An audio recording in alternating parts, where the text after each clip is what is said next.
umwasi yamari kwirembo kuko shetani araca umwami w'isi. Avuga ko biri mu majyepfo hariya za Uvira n'ahandi hose na za Minembwe. Murazi ko dufise umubanyi mu buraruko bw'igihugu cyacu atatubaniye neza, akaba ubuho aguma duhigira aturitse urutoki ngo Burundi nibwo umwononera mu mugambi wo kwihagira igihugu kibanyi ca Kongo. Ni nawe n'ubu adahengeshanya gushigikira abipfurizi n'abo Burundi, ariko abimenye ko igihugu si icana, igihugu sabana, Uburundi ni igihugu kitavogerwa. Musabwa rero kuryamira amajanja muri kanure mufatanije n'abajejwe intwaro n'abene gihugu bose. Ico tubemereye nuko natwe urwo rugamba tuguma tugwiteguriye mu buryo bwose.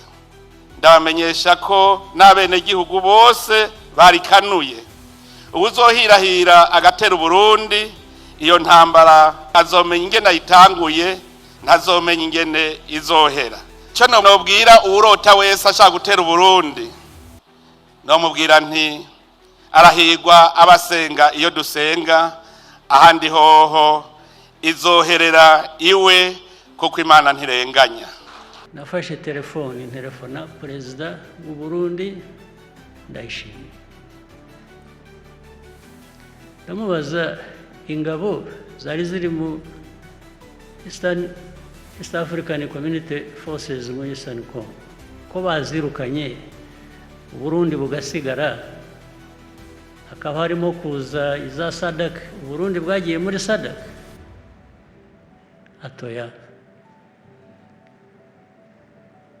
Mwasigaye yose kubera ko gusa muri inshuti za Kongo mushaka kuyishyigikira mu byo ari byo byose bakora. Avuga ko nyine Kongo yabibasabye ari inshuti n'iki. Ndongera ndamubaza, nise ko ndeba hari izindi ngabo ziyongera nyinshi zijyayo kandi zijya mu majyaruguru yacu. Majyaruguru yacu Abarundi yarabanje arambwira ngo bafite ibibazo bikomoka muri Kongo by'umutekano wabo. Aya mateka n'ibi bibazo bigerekwa ku Rwanda birimo ubugome n'ibinyoma byinshi bingana. Kongo hitamo kwirukana abandi isigarana abandi.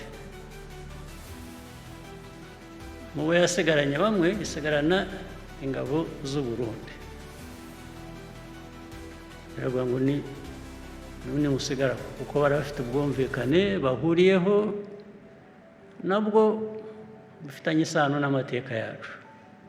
Abantu bose bari bafise imigambi mibi yo gusubiza mu ihumbi igihugu cy'u Burundi, bose barateshejwe barata kubera ubuhizi n'ubutwari inzego zacu zo kwivuna abasi n'umutekano berekanye. Uyu mwaka turiko turasozera wabayemwo ibintu byinshi byatweretse ko mu Burundi hari intwari nyinshi. Ingabo zacu zagiye gufasha ibindi bihugu mu kugarukana amahoro, zarahesheje agateka Burundi mu kwitanga zitiziganya, gushika naho ingabo z'u Burundi zarurangiranwa mu makungu, bituma Uburundi bumenyekana hose ko ari igihugu c'intwari, igihugu kirondera amahoro muri aka karere ndetse no kw'isi yose. Muri uko guhesha iteka Burundi hariho ndetse n'intwari zitanze ziha igihugu ico zari zifise c'agaciro, no kuvuga ubuzima bwabo. Nico gituma muri aka kanya natwe twobanza tukifatanya n'izo ntwari tukava hasi tukabibuka twibuka ko batwiguze.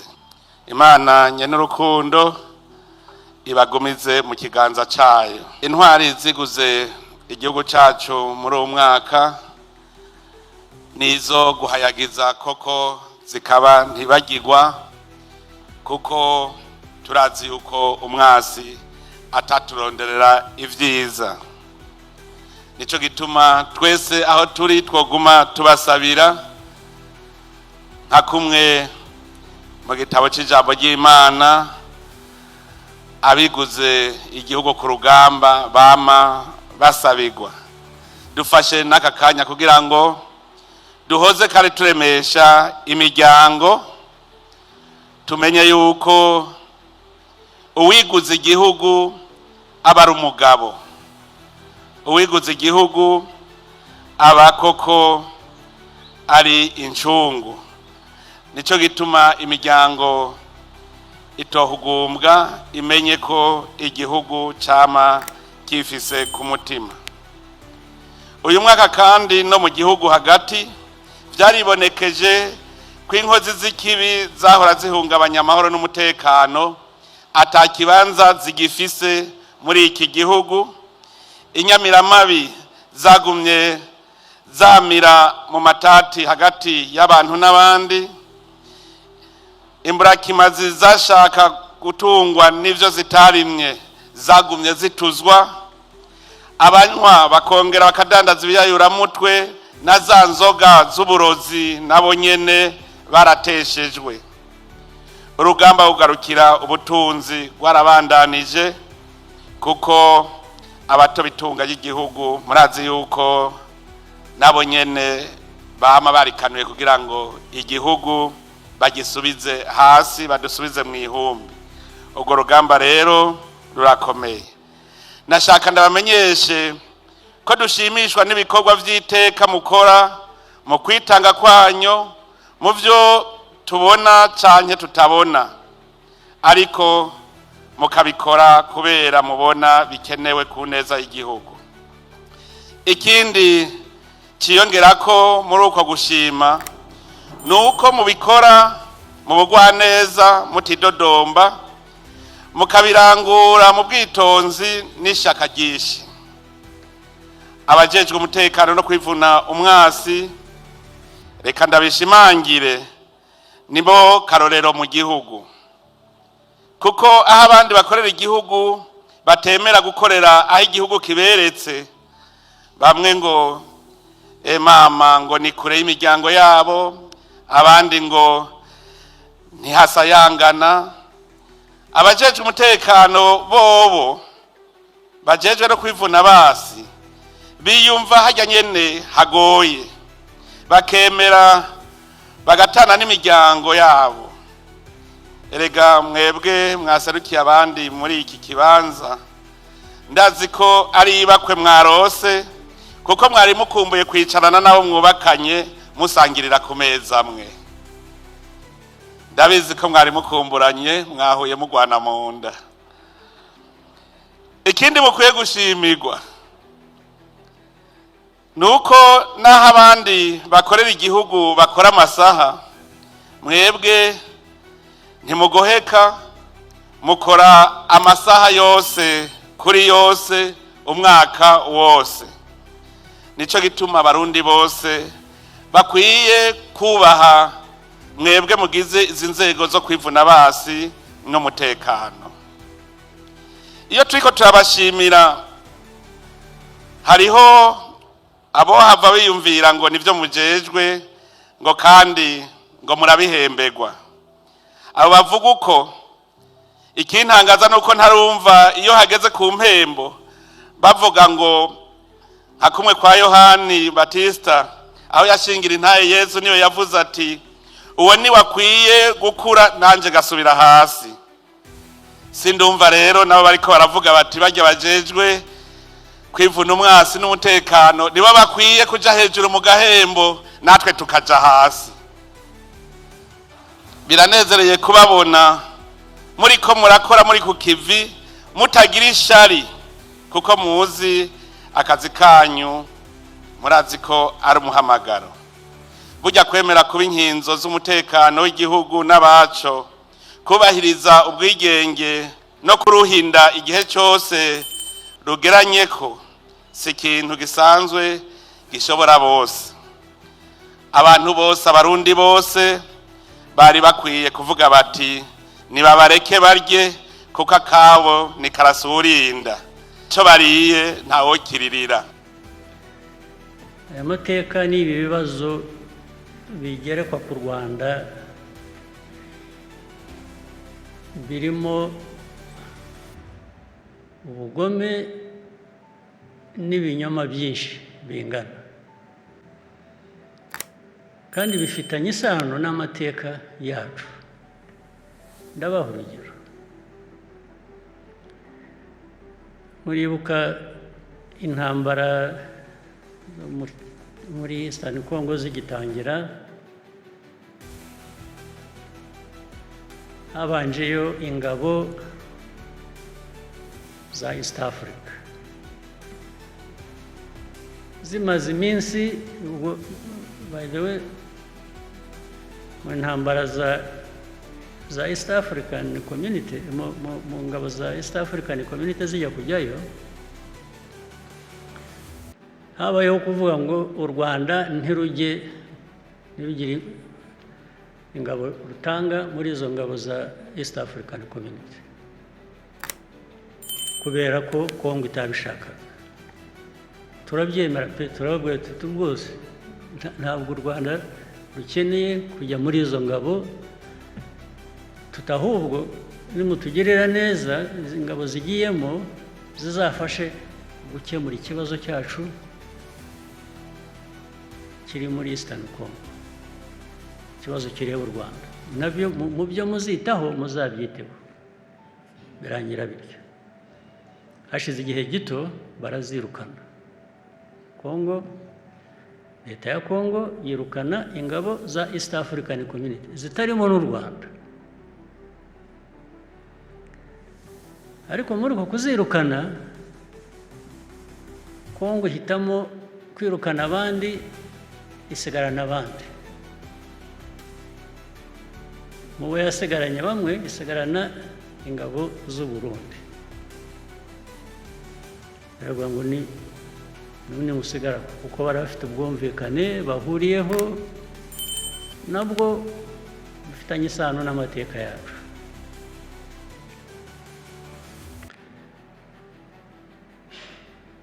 Baba barambutse bagiye gusaba ingabo za SADC, barazizanye. Birukanye za East African Community, bazanye iza SADC. Ariko hagati aho Abarundi basigaye batangira koherezayo izindi ngabo ahubwo nyinshi zigenda zisanga za zindi zasigaye. Rero ikibazo rero gihera kikaba ingorane, kikaba kinini.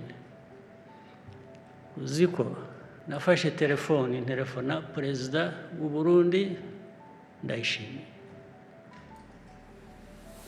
ndamubaza ingabo zari ziri mu East African Community Forces muri Eastern Congo ko bazirukanye, u Burundi bugasigara, hakaba harimo kuza iza SADC, u Burundi bwagiye muri SADC. Atoya, mwasigaye yose kubera ko gusa muri inshuti za Kongo mushaka kuyishyigikira mu byo ari byo byose bakora. Avuga ko nyine Kongo yabibasabye ari inshuti n'iki. Ndongera ndamubaza, nise ko ndeba hari izindi ngabo ziyongera nyinshi zijyayo kandi zijya mu majyaruguru yacu. Majyaruguru yacu Abarundi, ubwo yarabanje arambwira ngo bafite ibibazo bikomoka muri Kongo by'umutekano wabo. Avuga ko biri mu majyepfo hariya za Uvira n'ahandi hose. na za Minembwe, ngo niyo mpamvu bagiye muri Kongo. Nubwo ese Minembwe, Uvira kweri mu majyepfo, mu majyaruguru murajya gukora iki? Za Goma, za Rucuro murajyanwe n'iki? Arambwira ngo ninde wakubwiye ko dufite ingabo aho ngaho? Ndamubwira nti hari ababimbwiye, ariko nanjye nabyemeye kuko bampaye ibimenyetso, ariko ntabwo nari kubyemera burundu ntabanje kukubaza wowe ubwawe ngo numve icyo umbwira.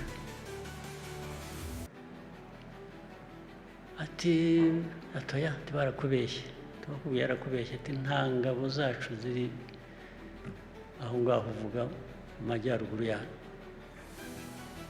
Ndamubwira nti ni byiza rwose, ubwo wowe umuyobozi w'igihugu cyawe ubimyibwiriye, ubwo ndabyemeye ko utariyo. Ntabwo hashize kabiri, ndetse benshi bafatirwayo mu mirwano. Hanyuma hakurikiraho inama z'abayobozi bacu mu Rwanda, mu Burundi, kuganira icyo kibazo. Abandi bagashaka guhakana, abandi bakabereka bati se noneho mwihakanye n'abasirikare banyu ntimukibashaka. Tugira ngo ahubwo turebe uko twavugana n'ababafite hakurya hariya, bababahe mu batware, nabo mwabahebye ntimubashaka kubera ko bafatiwe aho mwahakanye mutari. Byaho biguma ari urujya n'uruza.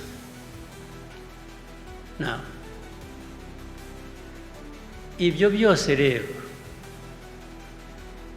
hanyuma niba mwibuka ahantu za Warikare hari imirwano yahabereye, ndetse abantu in fact aba badufashije kugera kuri aya masezerano baradusaba ngo dukoreshe ubushobozi bwacu, dusabe bariya bari bagiye za Warikare n'iki bahave, noneho bahereho bashaka uburyo bwo kumvikanisha abantu ngo twinginga bahafashe barwana hariya hakurya FCM 23 barahava basubira inyuma. Bakimara kuhava barya, ingabo z'abanyekongo ziraza zirahija zirahafata. So tukabwira izi nshuti zacu badusabaga ngo tugire intervention, kabwe tusubu muzongera kutubwira ngo dufashe tubikore kandi haba ibintu nk'ibi ngibi bijyaho. Nanone urujya n'uruza baguma biganira bati tuzabwira bariya, tukavuga ariko barahera aha barakomeza barwana n'abo twabwiye ngo basubire inyuma. Ibyo byabuze uko birangira, biba uko byahindutse nyine gutyo. None n'uyu munsi rero kuba ibintu byabaye mbere y'uko tujya gusinya amasezerano,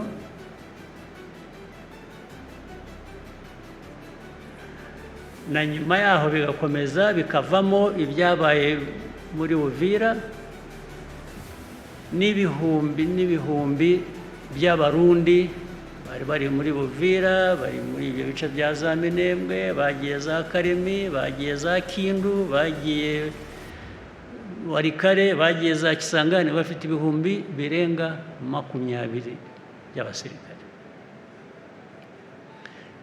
Ukibaza ariko abarundi bangana batya, izi ngabo z'abarundi zingana zitya zagiye muri Kongo, hari chaos iriho, bariho barashaka kwica abantu muri za Minembwe, nako barabishe birirwa bababombinga na za tirare na drones n'ibintu byose. Aba bantu ku isi birirwa bavuga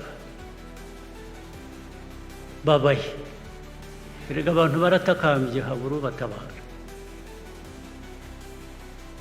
Ejo bundi izi ntambara zivuyemo ibyo navugaga muri za Uvira, intambara irahaguruka y'amahanga ngo ni u Rwanda. Ubu u Rwanda tugomba kuba twikoreye uwo muzigo w'ibyo bibazo bibera muri Kongo. Ibibazo byacu biri muri Kongo, FDLR n'abandi babanje kuvuga FDLR ntibaho, FDLR ni bake, ariko mwari mwagera muri mwe ntabwo muzi mutoba hafa, muzagiye murebe interahamwe bahoze n'abasirikare ba kera, kuko baratubwiraga ngo interahamwe ngo zagiye ngo ntabwo zikiriho, ngo hasigaye hariho abana babo. None se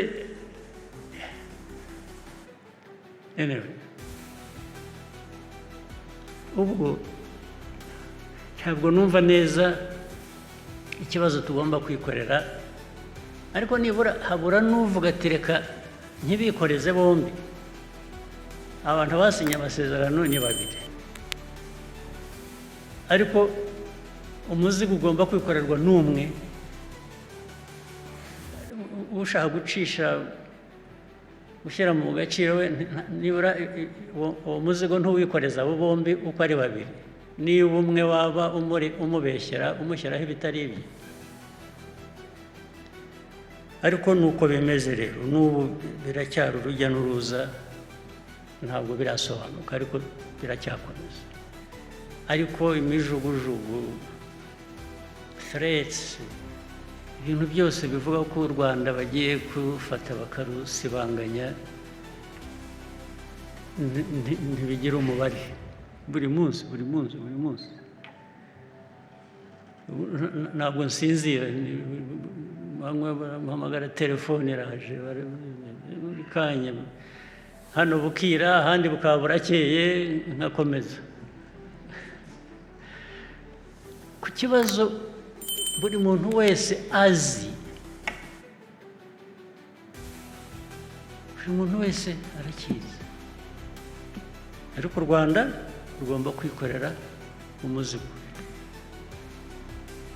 Ariko rero kwikorera umuzigo byo tuzawikorera, ntabwo twabigira, ariko hari uguhitamo, aho umuntu agera agahitamo.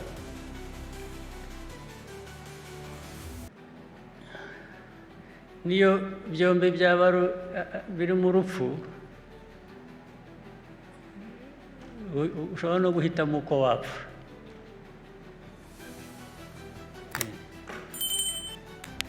Ariko ibyo bakora, abo babikora abo bose birwa bavuga n'ibitari byo,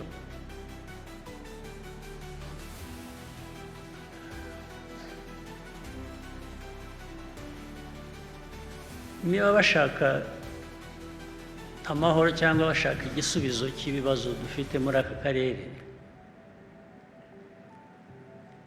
iyo ukoze ibitari byo ntabwo bikemura ikibazo, ahubwo